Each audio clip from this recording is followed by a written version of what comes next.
প্রধান উপদেষ্টার কাছে আমাদের যৌক্তিক দাবি প্রকাশ করার জন্য আমরা আসছি।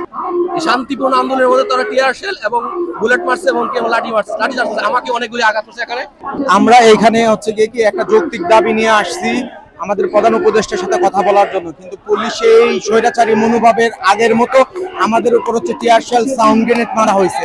আমরা এখানে শান্তিপূর্ণভাবে আমাদের যৌক্তিক দাবি হচ্ছে কি 12 বছর যাবত হচ্ছে কি বলে আসছি, কিন্তু ফ্যাসিস্ট সরকার শুনে নাই। আমাদের এই সরকার, আমাদের সরকার মনে করেছি আমরা আমাদের যৌক্তিক দাবি হচ্ছে কি বারবার বলার পরও তারা কর্ণপাত করে নাই। তাই হচ্ছে কি আমরা প্রধান উপদেষ্টার কাছে আমাদের যৌক্তিক দাবি প্রকাশ করার জন্য আমরা আসছি, কিন্তু পুলিশে তার হচ্ছে আগের স্বভাব সুলভ ফ্যাসিস্ট আচরণের মতো আমাদের উপর হচ্ছে কি সাউন্ড গ্রেনেড প্লাস হচ্ছে কি টিয়ার শেল মারছে। আমাদের ভাইরা হচ্ছে কি আঘাতপ্রাপ্ত হয়েছে, আমাদের বোনরা হচ্ছে কি আঘাতপ্রাপ্ত হয়েছে। আমরা তো এমন পুলিশ চাই না যে পুলিশ হচ্ছে কি আমাদের ন্যায্য অধিকার আমাদেরকে হচ্ছে কি শোষণ নিপীড়ন করবে। আমরা এটা তীব্র নিন্দা জানাচ্ছি।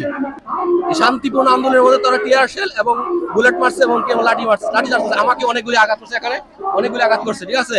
আমরা শান্তিপূর্ণ আন্দোলন চালিয়ে যাব যতদিন পর্যন্ত 35 দাবি না মেনে নিয়েছে। আমরা অবশ্যই 35-এর দাবি আন্দোলনের মাধ্যমে আদায় করে ছাড়বো ইনশাআল্লাহ।